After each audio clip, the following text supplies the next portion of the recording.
Walz and other state leaders about their response to COVID-19. Let's listen in live to the media conference call. This conference is being recorded. Thank you. I would now like to hand the conference over to your first speaker today, Mr. Teddy Tishan. The floor is yours. Good afternoon, and thanks for joining today. Today you'll hear from Governor Tim Walz, Minnesota Department of Health Commissioner Jan Malcolm, State Emergency Management Director Joe Kelly, and the Minnesota Department of Employment and Economic Development Commissioner Steve Grove. As a reminder, reporters, please limit yourself to one question each with a single on-topic follow-up. And with that, Governor Tim Walz.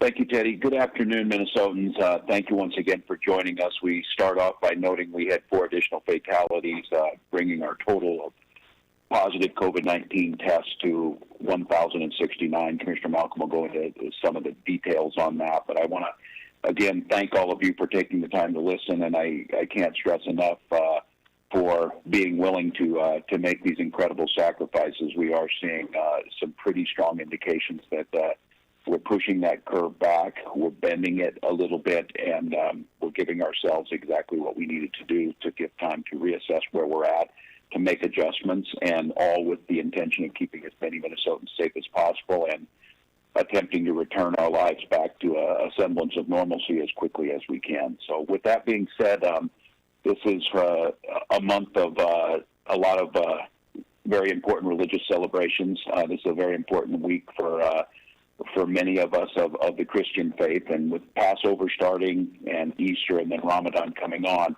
I know this is very challenging. These are opportunities to spend with family in larger gatherings, centered around food in many cases. And I know for me personally, my mother-in-law, Lynn Whipple, has played the organ at Bethany Elam Lutheran in Ivanhoe, Minnesota, for as long as I've known her, for many decades, and it's a part of our family tradition too. So I hear Minnesotans on this. I'm hearing from the religious community, from many of my neighbors, from legislators, about figuring out ways, if there's a way that we can social distance and be able to honor our traditions. We're continuing to work on that, but I would just remind people the best thing we can do is the social distancing. The best thing we can do is be smart about how we go about our daily business. We may be eating dinners with just our immediate families, but I would remind people, as you're more maybe be out shopping, keep those distance rules.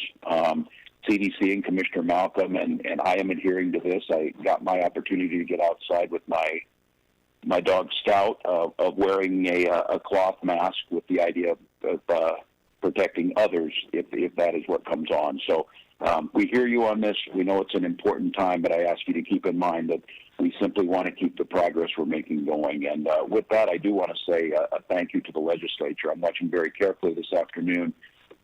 They are working. They are doing a fabulous job of coming together to find solutions for Minnesotans. And today they were doing some workers' comp legislation around first responders and frontline workers, making sure that if they fall ill with COVID-19, they'll be taken care of. This is really a critical piece, making sure people have that safety net there.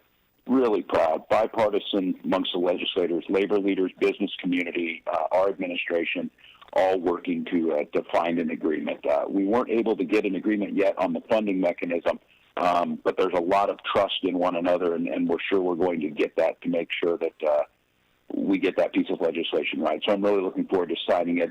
It's my anticipation that that'll be to my desk this evening to be able to sign. Also want to highlight incredible public-private partnerships that are continuing to be built. I highlighted a few of our companies working the other day, but today I'm pleased to announce that Cub Foods has partnered with our Children's Cabinet to set up an ordering process specifically for child care providers. This ensures that child care providers have access to all those things they need, available at convenient locations, flexible hours, and they can continue to do their job. That's from food to cleaning supplies to things for infants that they're going to need to get. So I can't tell you that it partners together two heroes of this pandemic, grocers and child care providers. So thank you for that. Thank you for working together to make that happen. And these partnerships are absolutely the heart of why I believe Minnesota is doing things a little differently, getting a little bit different results. And I think have a different plan going forward. So very, very grateful for Cub Foods for stepping up. I'd also like to mention that in the midst of this, our state is multitasking on many fronts. And I will soon be signing another emergency executive order that puts the National Guard soldiers on duty in response to spring flooding up in Marshall County. We're keeping an eye on the Red River Valley and others, but that's the one as of today. And as General Jensen, the Adjutant General of Minnesota National Guard, mentioned in briefing me on this yesterday as we got ready to activate these troops, this is the second year in a row that the Minnesota National Guard will be spending Easter Sunday with our neighbors in Oslo and in Marshall County, and we're there to serve. So please know that the capacity of the state to respond to other emergencies is there. To carry about our daily functions that the state government needs to do, they are doing that. And a shout out to Commerce Department and the Public Utilities Commission, and the public-private partners again.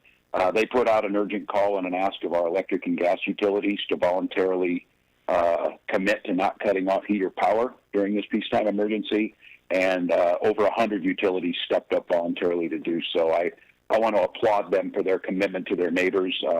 I would certainly encourage all to do it. I know that it's a financial challenge for all of you, but with the federal help and the state help, we'll make sure we get this right. And I had a call this morning with our entire federal delegation, working on issues together, talking about what the next COVID support bill would look like.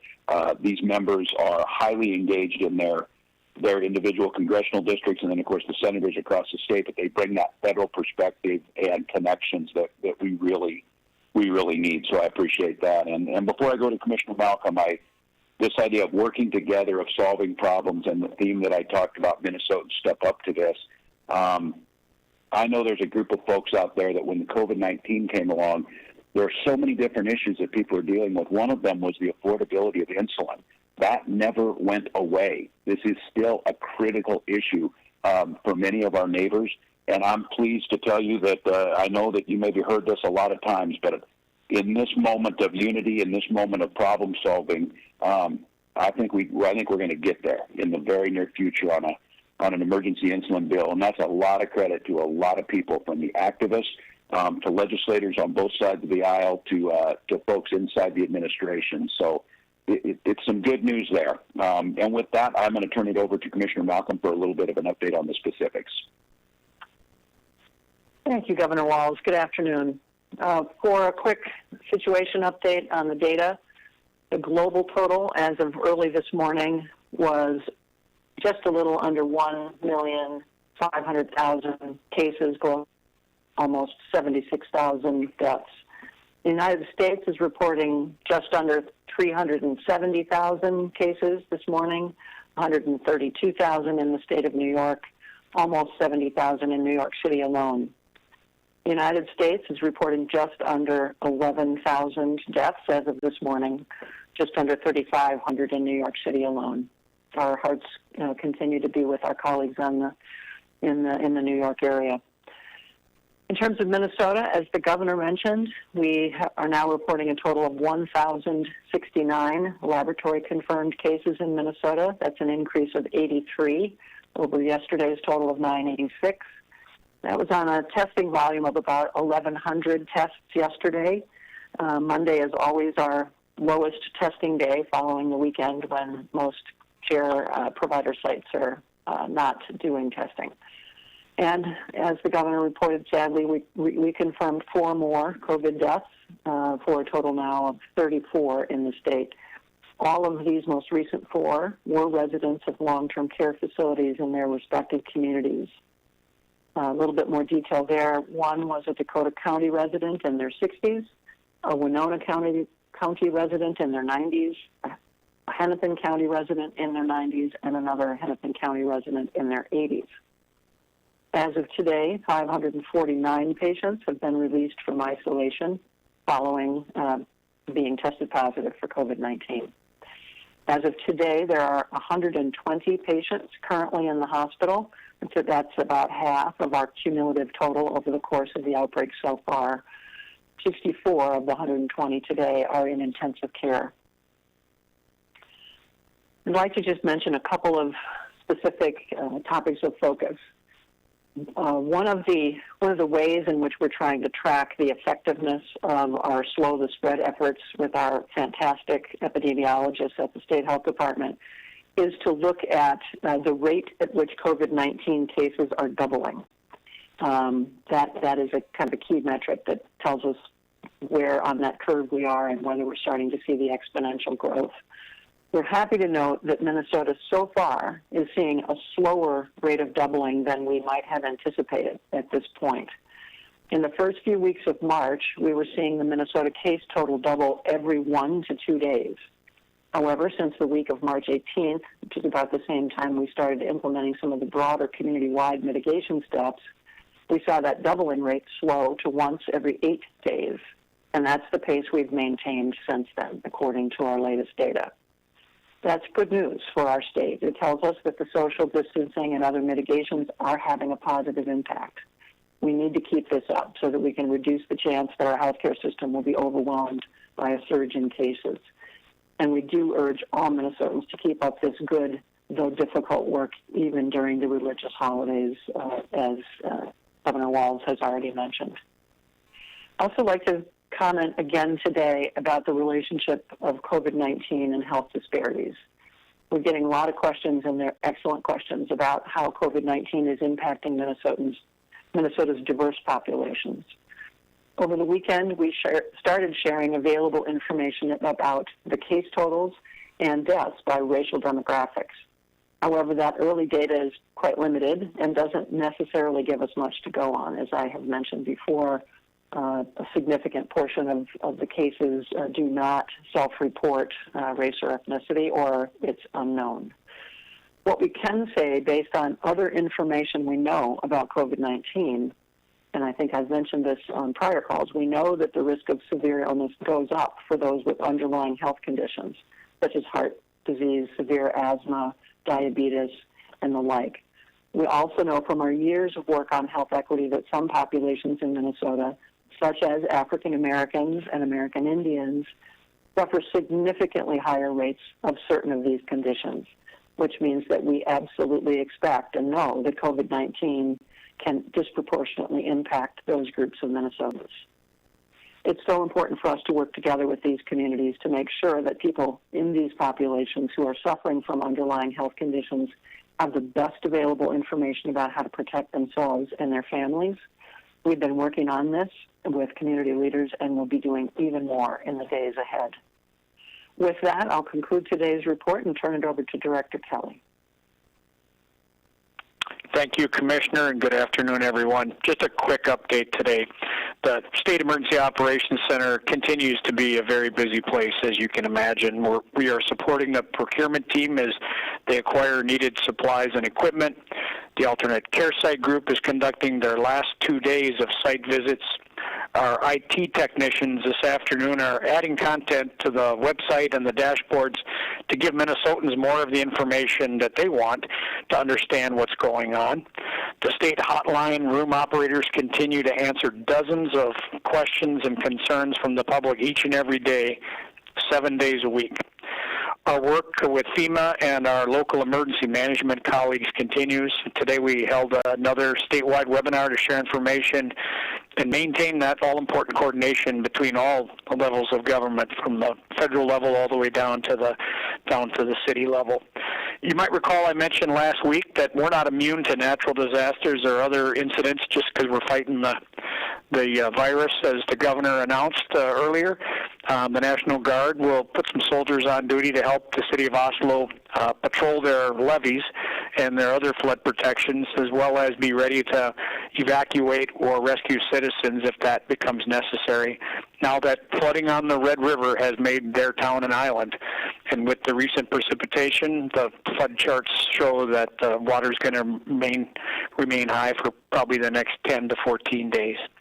These are very busy days, but please rest assured we're all leaning into the work to get Minnesota through this, and we'll meet whatever challenge pops up next. I'm going to hand things off to Commissioner Steve Grove with DEED. Commissioner? Thanks, Director Kelly. Hello, everybody.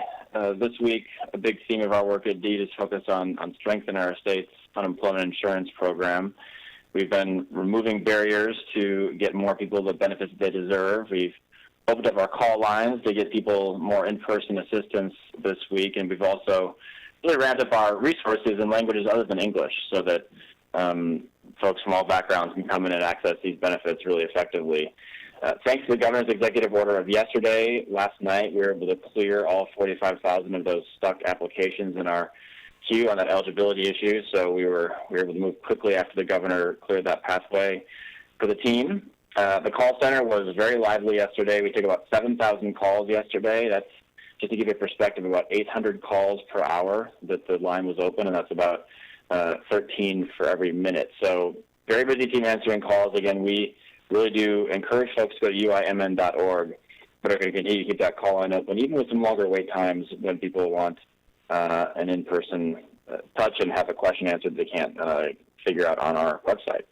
So the team's working really hard, continuing to expand hours and help every person in the state get the money they deserve as fast as humanly possible. We are up to, since this crisis began, 355,108 applications as of last night.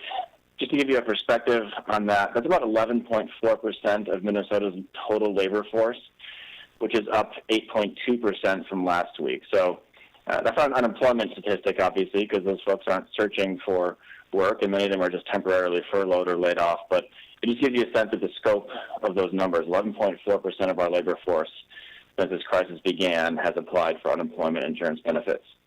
Yesterday, we saw 13,424 applicants in the queue. Monday's usually our biggest day in unemployment insurance. That number was down from the previous Monday and the Monday before that as well, so we'll continue to track if numbers trend downward, but it's still a lot of applicants, obviously, but it was smaller than last week. And we wanted to provide some clarification around the CARES Act $600 top-off payment, because we're just getting a lot of questions about that, obviously, because it's more money than most people would get in a given week for unemployment insurance. We are still waiting on guidance from the federal government, but I just want to reassure Minnesotans that you don't have to do anything proactively to get that benefit. We will automatically add that $600 payment to you for every week that you're eligible, and we will backdate it to everyone who is eligible beginning the week of March 29th. So I know there's a lot of concern out there about getting that extra money. It makes a big difference, and that's why we're working tirelessly with the Department of Labor to get that guidance. But please rest assured that you're not going to lose days of payment overall, and that you don't have to do anything extra to get it. We will proactively reach out to you.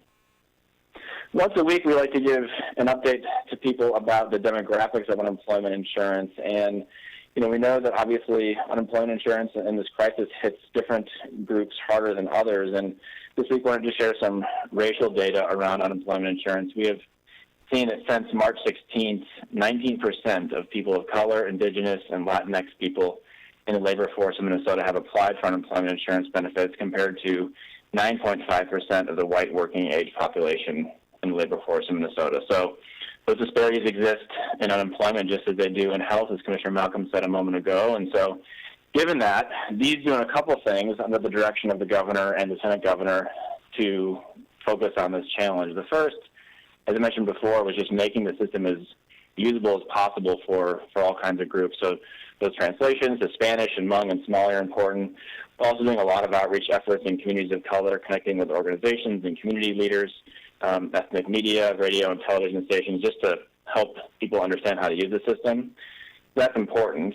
But more importantly is finding other ways to prevent unemployment from happening in the first place, obviously. And so as we have built up our small business emergency loan program, we've been very specific to choose lenders in our network that focus on communities of color. And I'm happy to report that thus far, nearly half of the loans that we've authorized through our state small business emergency loan program have gone to lenders that exclusively serve business owners of color.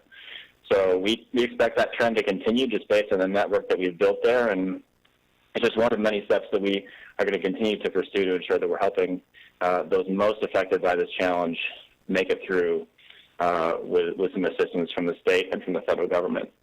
And just a few more demographic details.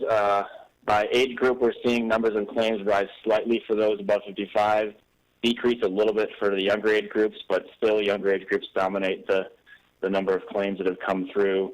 We're also seeing the gender balance kind of even out at this point, where about 50.4% of applicants are women and 49.5% are men. So that original jump from kind of 66 to 33 female-male split has kind of evened out to about 50-50.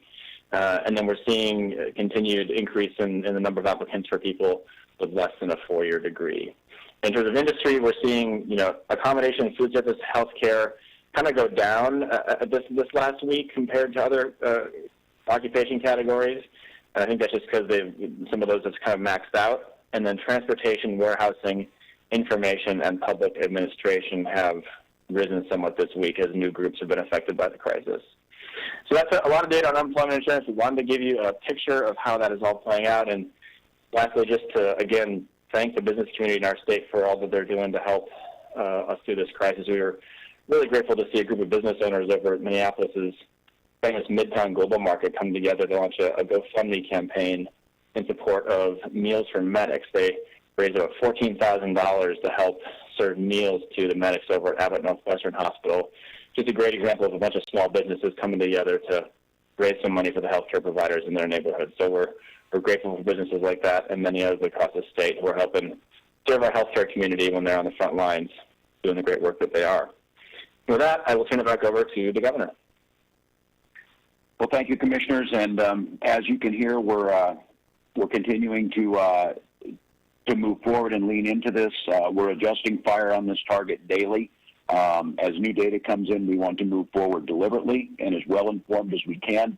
And we want to make sure the partners in this fight, the people of Minnesota, are as well versed as possible on what our plans are, what is changing, what's needed, and more importantly, I think, of progress towards that goal of protecting our neighbors and moving back towards a sense of normalcy. And with that, I'll open it up for questions. Operator, we're ready for questions. As a reminder, We've been listening to the daily update from the Minnesota government on their response to COVID-19. We should note that Wisconsin Governor Tony Evers did not have a press update today. We will continue to track developments throughout the afternoon and bring you the latest on the WDIO website and mobile app. And we hope you'll tune in to WDIO News at 5. Thank you for joining us. This has been a WDIO News special report.